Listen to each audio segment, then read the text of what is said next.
the most painful job on a 5.43 valve Ford, especially after you've done the timing chains, putting the brake booster hose on the back of the manifold. Even if you took care, you may still find a way to knock it loose. You're going to get an engine that'll idle down to almost nothing and either suddenly rev back up or will stall. It's over. It's tucked way away. It's way in the back of the engine under a bunch of hoses, and you cannot access it from the top.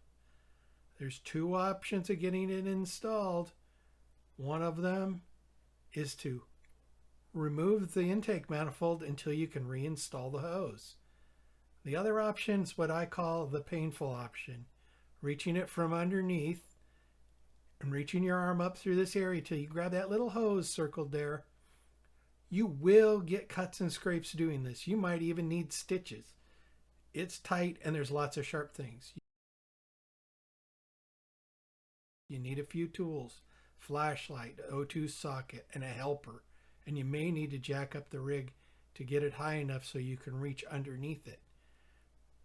It's over in the back, sitting on the driver's side, back part of that manifold. First thing is, if you're going to follow this painful option, get the rig up a little bit, enough that you can crawl in under from the driver's side.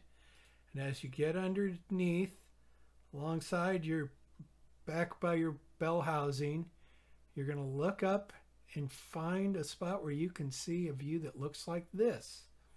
Use your flashlight and see what's up and through there. From here, you're going to want to remove the oxygen sensor and then wiggle these lines out of the way and get to where you can get your hand up onto that hose. Way up there. It was in the middle, and it was the fat one underneath my flashlight. You're going to have your helper help wiggle that hose from the upper side. You may need to disconnect it from the valve cover and the brake booster itself to get it in position. You're going to do something like I'm going to demonstrate here with a pen cap. So to demonstrate how the hose goes on, this cap is the hose, this is the barb at the back of the manifold. You won't be able to hold it like this.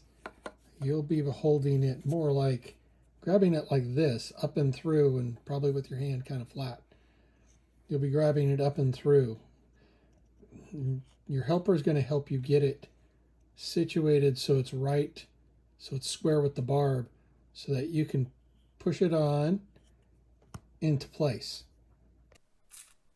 Once it's on, then you'll just push the clips back in place, pop the line back into the booster, and you should be good to go.